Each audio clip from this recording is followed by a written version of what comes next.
तो hello guys, जय हिंद। कैसा हो आप सब? उम्मीद करता हूँ अच्छे होंगे। सो फाइनली स्वागत है आप सभी का स्टैंड अप क्लासेस में। तो फाइनली नेवी, एसएसआर और एमआर के लिए आप सभी के काफी सारे रिक्वेस्ट आ रहे थे, सर प्लीज क्लासेस शुरू कर दीजिए। तो फाइनली आज से मैं स्टैटिक, जीके, साइंस और साथ ही में फिजिक्स की भी क्लास शुरू करने वाला हूँ नेवी एसएसआर के लिए।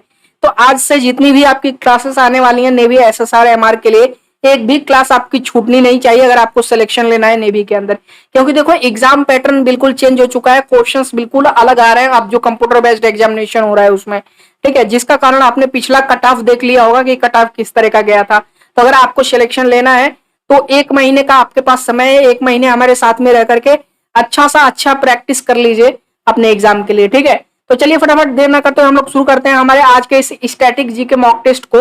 ये जो हमारा सबसे पहला सुपर मॉक टेस्ट है जीके का, इसमें कुछ आपके एग्जाम बेस्ड, जो पिछली बार आपके एग्जाम में क्वेश्चंस पूछे गए थे उस पर आधारित कुछ टॉप लेवल के क्वेश्चंस लेकर के आए हूं। एक भी क्वेश्चन छोड़िएगा मत, क्लास को पूरा अंत तक देखिएगा। चलिए आइए आगे बढ़ते हैं। उससे पहले मैं आपको बता दूं कि नेवी, एसएसआर, एमआर और कोस्ट गार्ड के लिए अपना जो है पेड टेलीग्राम ग्रुप भी आ चुका है, जो कि काफी दिन से चल रहा है। इसका प्राइस कितना है भाई साहब? ₹50 1 मंथ के लिए। इसके बेनिफिट्स क्या क्या है? डेली लाइव टेस्ट और क्विजेज हो रहे हैं यहाँ पे, और यहाँ पे जो डेली क्लासेस होंगी उसका पीडीएफ आपको वहां पे डेली मिल जाया करेगा। साथ ही में इंपॉर्टेंट नोट्स और मटेरियल्स, ठीक है, डेली आपको यहाँ पे देखने को मिलेंगे। और साथ ही में स्पेशल मेंशन मैं करूंगा, डेली लाइव टेस्ट और जो क्विजेज हो रहे हैं वो हर सब्जेक्ट के डेली लाइव टेस्ट और क्विजेज होते हैं। ठीक है, तो अगर आपको जुड़ना है तो देखो ₹50 कोई बहुत बड़ी चीज नहीं है। 1 महीने जुड़ के अच्छे से अच्छा तैयारी कर लो अगर नेवी, एसएसआर, एमआर में जो है ज्वाइनिंग लेना चाहते हो तो जुड़ने के लिए आपको इस नंबर पे व्हाट्सएप करना है। पेमेंट मेथड मैं बता दूंगा, पेमेंट करके आपको वहां पे लिंक मिल जाएगा, आप उस ग्रुप में जो है ज्वाइन हो सकते हो। आइए चलिए आगे बढ़ते हैं। सबसे पहला क्वेश्चन हमारे जो है इस सुपर मॉक टेस्ट का आप सभी के सामने दिया गया है। ध्यान से देखिएगा, ये क्वेश्चन पिछली बार आपके एग्जाम में पूछा गया था। ठीक है, क्या दिया गया है? हिमालय के सबसे बाहरी श्रेणी का क्या नाम है? What is the name of the outer most range of Himalaya? Pir Panjal, लघु हिमालय, धौलाधार या फिर शिवालिक? देखो हिमालय की जो सबसे बाहरी श्रेणी है ना उसको क्या बोलते हैं बाबू? शिवालिक बोलते हैं। ठीक है, क्या है? What is the name of the outer most range of Himalaya? That is Shivalik. Option number D आपका करेक्ट होगा। काफी कैंडिडेट ने पिछली बार ये एग्जाम में गलत कर दिया था। अगला क्वेश्चन आप सभी के स्क्रीन पे दिया गया है, कौन सी नदी को उड़ीसा का शोक कहा जाता है? देखो मैंने टेलीग्राम ग्रुप जो आपका पेड वाला है उसमें मैंने नदी से संबंधित हर प्रकार का मैंने कंटेंट शेयर कर दिया है कि किसको जो है उड़ीसा का शोक कहते हैं, किसको बिहार का शोक कहते हैं, किसको बंगाल का शोक कहते हैं, किसको जो है कौन कहाँ का लाइफ लाइन कौन सी नदी है, ठीक है, किस स्टेट की। तो अगर ये पूछ लेता है, क्योंकि देखो पिछली बार पूछा हुआ था बिहार का शोक किसको कहते हैं। ठीक है, तो अभी यहाँ पे मैंने उसी क्वेश्चन को थोड़ा आगे बढ़ा के पूछ दिया कि उड़ीसा का शोक किसको कहते हैं। Which river is known as sorrow of Orissa? Damodar, Kosi, Mahanadi, Godavari. That is Mahanadi. ठीक है, याद रखिएगा, महानदी को उड़ीसा का शोक कहा जाता है। ठीक है, और कोसी नदी को बिहार का शोक कहा जाता है। ठीक है, चलो नेक्स्ट क्वेश्चन देख लेते हैं। अगला क्वेश्चन दिया गया, ओडीआई में विश्व के दूसरे सबसे अधिक विकेट लेने वाले क्रिकेटर कौन बने? बहुत ही शानदार क्वेश्चन है। अब देखो ये क्वेश्चन पिछली बार कैसे पूछा हुआ था, ये पूछा गया था कि टेस्ट में विश्व के सबसे अधिक विकेट लेने वाले क्रिकेटर कौन है। ठीक है, तो वो टेस्ट में पूछा था और मैंने यहाँ पे ओडीआई में पूछा है, लेकिन क्वेश्चन को थोड़ा और चेंज किया है। यहाँ पे मैंने दूसरे नंबर का पूछा है। ठीक है, कि ओडीआई में विश्व के दूसरे सबसे अधिक विकेट लेने वाले क्रिकेटर कौन है? Who is the world second highest wicket taker in ODI? Waqar Younis, Wasim Akram, Muttiah Muralitharan या शाहिद अफरीदी? देखो यहाँ पे जो मुथैया मुरलीधरन है ये पहले नंबर पे है। ठीक है, तो मैंने दूसरे नंबर का पूछा है, तो ओडीआई में सबसे अधिक पहले नंबर पे विकेट लेने वाले अगर पूछता है तो मुथैया मुरलीधरन, और दूसरे नंबर पे अगर पूछता है तो वसीम अकरम। ठीक है, नाम याद रखना। और अगर तीसरे नंबर का पूछता है, तीन ही पूछता है, फर्स्ट सेकंड या थर्ड पूछ लेगा। ठीक है, तीसरे नंबर का पूछेगा तो आपको क्या कहना है? वकार यूनिस। तीनों याद रखिएगा। ठीक है, पहले नंबर पे मुथैया मुरलीधरन, दूसरे नंबर का पूछा तो इसका सही आंसर हो जाएगा वसीम अकरम, और अगर तीसरे नंबर का पूछता है तो वकार यूनिस। लेकिन यहाँ पे इसका सही आंसर क्या होगा इस क्वेश्चन का? तो वो आपका सही आंसर क्या हो जाएगा बताइए? वसीम अकरम आपका जो है करेक्ट आंसर होगा ऑप्शन नंबर बी क्वेश्चन के अकॉर्डिंग। नेक्स्ट क्वेश्चन देखिए, न्यूजीलैंड का राष्ट्रीय खेल क्या है? देखो लगभग जो है जितने भी कंट्रीज हैं उनके नेशनल जो भी स्पोर्ट्स हैं वो याद जरूर कर लेना, एक क्वेश्चन आपका रहेगा। ठीक है, तो न्यूजीलैंड का राष्ट्रीय खेल यहाँ पे पूछ रहा है, what is the national sport of New Zealand? तेजो, क्रिकेट, चैरिया या फिर रग्बी यूनियन? देखो न्यूजीलैंड का जो है, अगर आप लोग सोच रहे हो कि न्यूजीलैंड क्रिकेट खेलते हैं तो वहां का नेशनल स्पोर्ट क्रिकेट हो सकता है, नहीं। न्यूजीलैंड जैसे आपके वहां अभी जो है क्रिकेट खेला जाता है, लेकिन आपके वहां क्या है, आपका नेशनल स्पोर्ट क्या है? हॉकी है। ठीक उसी प्रकार जो है न्यूजीलैंड का जो नेशनल स्पोर्ट है रग्बी यूनियन है, ठीक है। ऑप्शन नंबर डी आपका करेक्ट हो जाएगा। क्या होगा? रग्बी यूनियन आपका करेक्ट आंसर होगा। नेक्स्ट क्वेश्चन देखिए, कुरान में कुल कितनी आयतें हैं? ये 100% ये पिछली बार का क्वेश्चन है आपके, ठीक है। जैसे कि तैसा ये नेवी में ऐसे ही ये क्वेश्चन पूछा गया था। तो how many verses are there in the Quran in total? तो कुरान में टोटल कितने आयतें हैं? 6566, 6666, 5666 या 6665? तो आपके कुरान के अंदर जो आयतें हैं वो टोटल कितनी है? 6666, ठीक है, याद रखिएगा। एग्जाम में आपका पूछा गया है कितनी आयतें हैं बाबू? 6666। अगला क्वेश्चन, भारत की राष्ट्रीय नदी कौन सी है? देखो ये बहुत ही इजी क्वेश्चन है, आपको भी लग रहा होगा, लेकिन पिछली बार कैंडिडेट्स ने गलती किया था इस क्वेश्चन के अंदर। बहुत से कैंडिडेट ने ये क्वेश्चन गलत किया था, इसलिए मैंने कहा कि एक बार आपको बता दिया जाता है ये क्वेश्चन, ठीक है, कि भारत की राष्ट्रीय नदी कौन सी है? Which is the national river of India. ये क्वेश्चन पिछली बार अभी जस्ट नेवी में पूछा गया था, जो पेपर आपको टफ लग रहा था, ठीक है। तो which is the national river of India? Godavari, Yamuna, Brahmaputra, Ganga. देखो आलतू फालतू इधर उधर के क्वेश्चन आप पढ़ लोगे, लेकिन जो मुख्यतः छोटी मोटी चीजें हैं जो आपसे छूट जाती है वही एग्जाम के अंदर पूछ लेता है। तो याद रखिएगा, आपके भारत की जो राष्ट्रीय नदी का दर्जा जिस नदी को दिया गया है आपके भारत सरकार द्वारा, वो आपकी गंगा नदी है, ठीक है, याद रखिएगा। गंगा नदी को नेशनल रिवर का दर्जा दिया गया। अगला क्वेश्चन देखते हैं, ओटावा किस देश की राजधानी है? ये भी याद रखना कि कंट्रीज जो है ना उनकी आप कैपिटल्स जरूर याद रखना, ठीक है। एक बार रिवीजन कर लेना, वो सारे कंटेंट मैं आपको पेड टेलीग्राम ग्रुप में प्रोवाइड कराता रहता हूँ, ठीक है। तो जितनी भी कंट्रीज हैं उनके कैपिटल्स जरूर याद रखना, एक क्वेश्चन इस तरह का जरूर पूछेगा। तो ओटावा किस देश की राजधानी है पूछ रहा है भाई। Ottawa is the capital of which of the following? Australia, south Africa, Canada या बहरीन? देखो जो ओटावा है ना ये कनाडा का, ठीक है, याद रखिएगा। ये ओटावा एक सिटी है जो कि कनाडा का क्या है? कैपिटल है, ठीक है। ऑप्शन नंबर सी आपका करेक्ट होगा। अगला क्वेश्चन देखिए, भारत में समुद्र तट रेखा वाले राज्यों की संख्या कितनी है? मतलब आपके भारत के अंदर ऐसे कितने राज्य हैं जिनके पास अपना कोस्टल लाइन है, ठीक है, समुद्रीय तट है? तो ऐसे कितने राज्य हैं? 7, 8, 9, 11, टोटल 9 राज्य ऐसे हैं, ठीक है, याद रखना।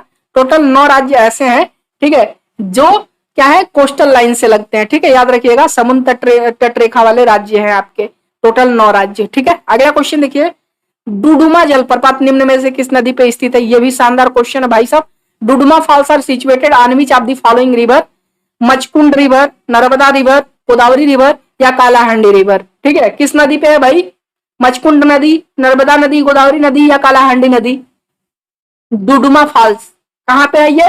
देखो जो ये डुडुमा फॉल्स है ना ये उड़ीसा में है, ठीक है, याद रखिएगा। डुडुमा फॉल्स उड़ीसा में है, किस नदी पे? मचकुंड नदी पे, ठीक है, याद रखिएगा।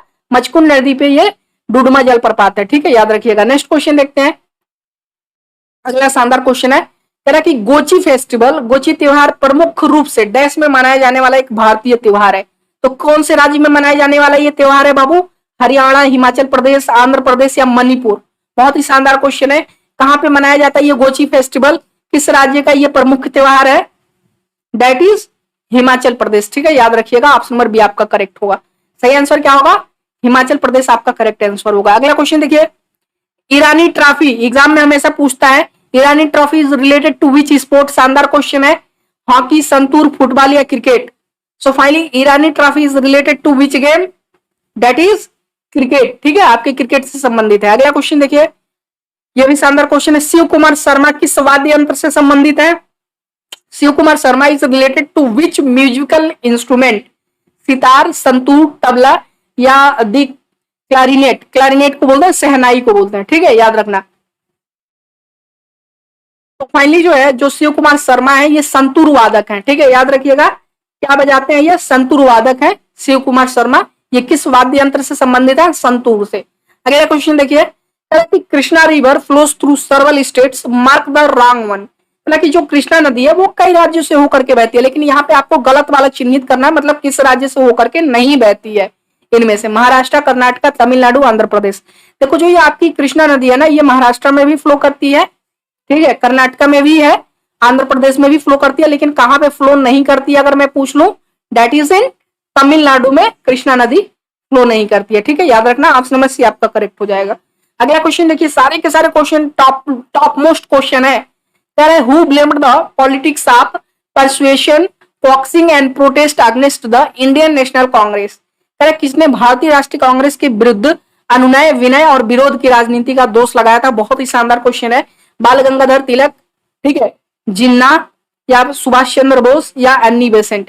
देखो एक चीज मैं आपको बता दूं, जिन्ना तो हो नहीं सकता है, ठीक है। सुभाष चंद्र बोस ने बाद में वो हालांकि भारतीय राष्ट्रीय कांग्रेस के जो भी मत थे उस समय उसके विरुद्ध थे, जिसके चलते जो है ये आगे चल के अपनी खुद की पार्टी इन्होंने बनाया फॉरवर्ड ब्लॉक नाम से।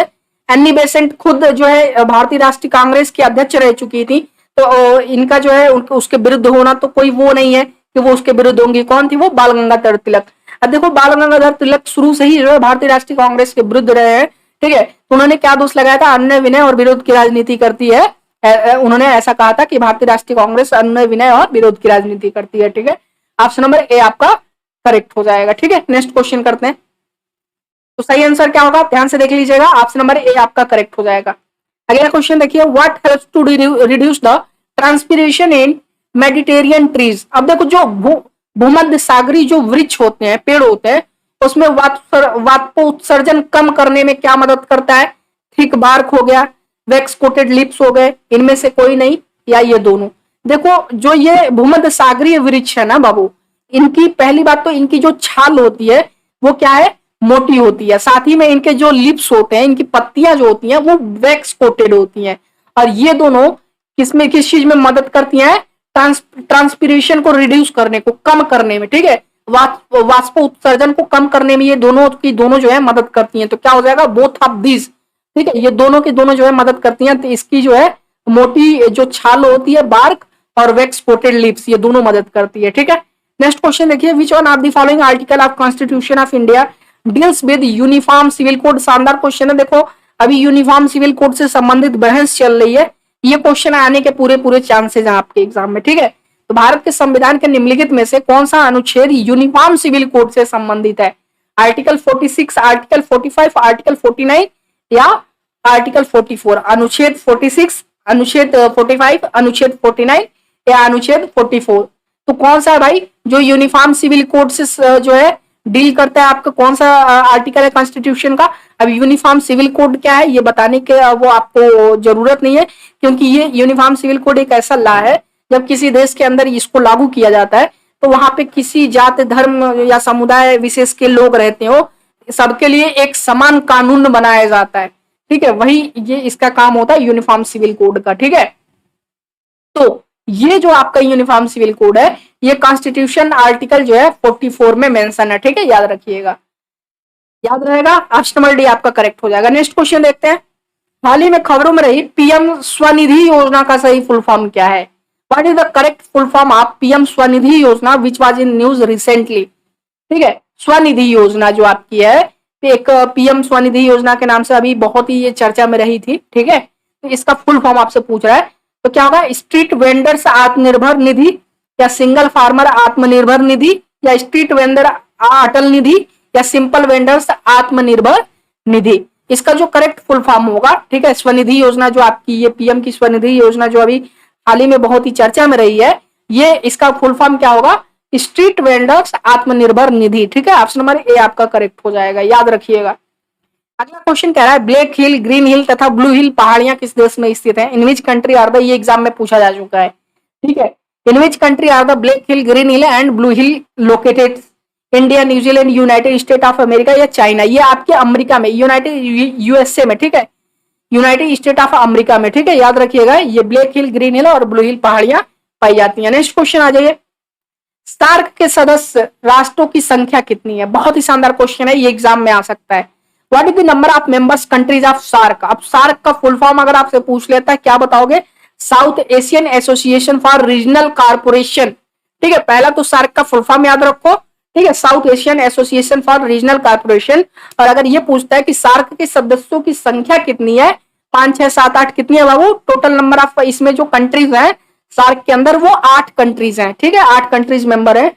कौन कौन सी हैं? नाम बता देता हूं, नाम याद रखना। अफगानिस्तान, बांग्लादेश, इंडिया, भूटान, मालदीव्स, नेपाल, पाकिस्तान और श्रीलंका, ठीक है। 8 का नाम याद रखना। और सार्क का अगर फुल फॉर्म पूछता है तो south Asian Association for Regional corporation. अगला क्वेश्चन देखते हैं, कह रहा कि 17 मार्च 1527 में राणा सांगा और बाबर के बीच कौन सा युद्ध हुआ था? शानदार क्वेश्चन है। March 1727 AD, which war took place between Rana Sanga and Babur? Battle of Khanwa, battle of Panipat, battle of Ghaghra या बैटल ऑफ लासवाड़ी?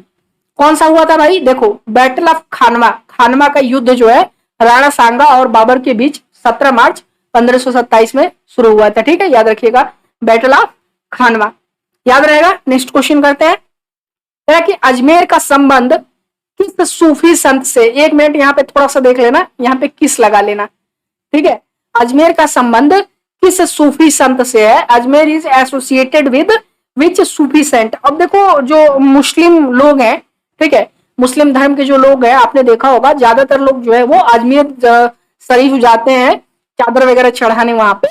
तो ये किसके जो किसका मजार है वहां पे? ठीक है, जो अजमेर में जो आपका वो चादर चढ़ाया जाता है, ठीक है, वो किस अजमेर किस सूफी संत के लिए जो है प्रसिद्ध है या फिर किससे संबंधित है?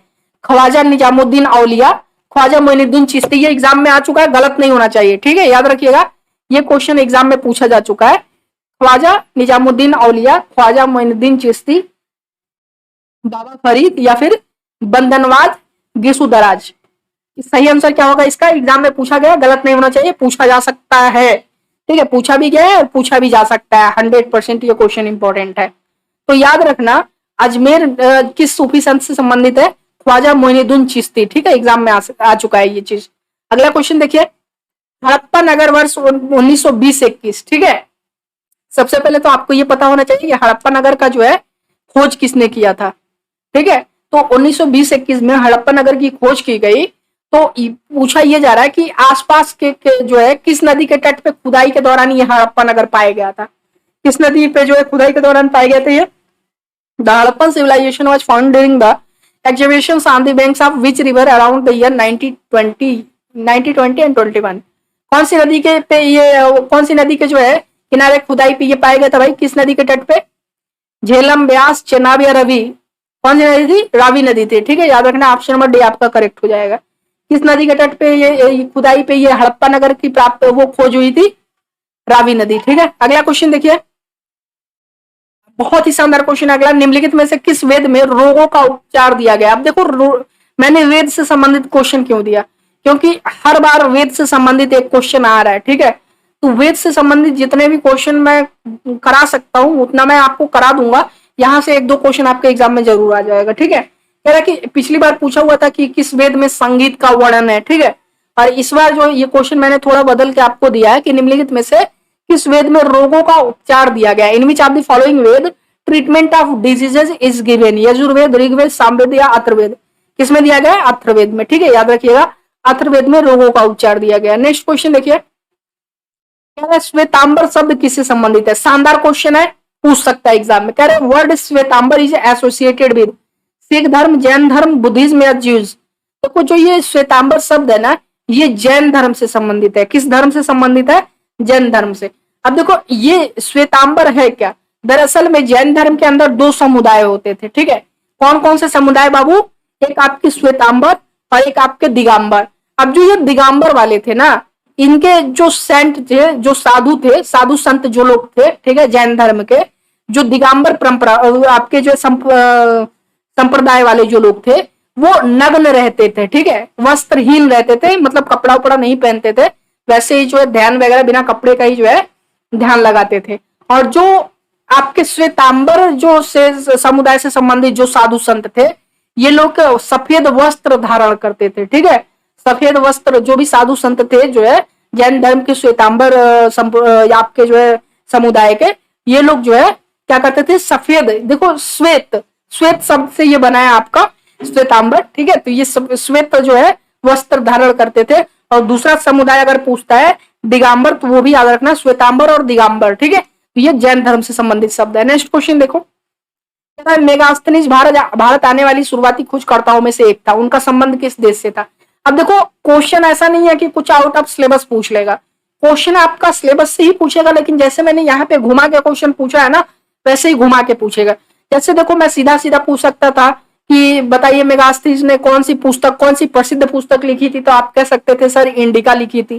ठीक है, लेकिन यहाँ पे मैंने थोड़ा सा क्वेश्चन घुमा दिया कि मेगास्थनीज जो है शुरुआती खोजकर्ताओं में भारत आने वालों में से सबसे पहले में से एक थे। ठीक है, तो उनका संबंध किस देश से था? किस देश से वो संबंधित थे? ग्रीस, स्पेन, इजिप्ट या इटली। तो जो मेगास्थनीज था, ठीक है, ये सम्राट चंद्रगुप्त मौर्य के जो है ये दरबार में आया हुआ था और ये ग्रीस का रहने वाला था, ठीक है, याद रखना। और थोड़ी सी इसकी कहानी अगर मैं आपको बताने की कोशिश करूं तो जो सिकंदर का आपका सेनापति था, ठीक है, वो चंद्रगुप्त मौर्य से हारने के बाद अपनी बेटी का शादी कर दिया था, ठीक है, अपनी बेटी का विवाह कर दिया था चंद्रगुप्त मौर्य से। और साथ ही में भेंट स्वरूप उसने जो है मेगास्थनीज को इनके दरबार में भेजा था चंद्रगुप्त मौर्य के।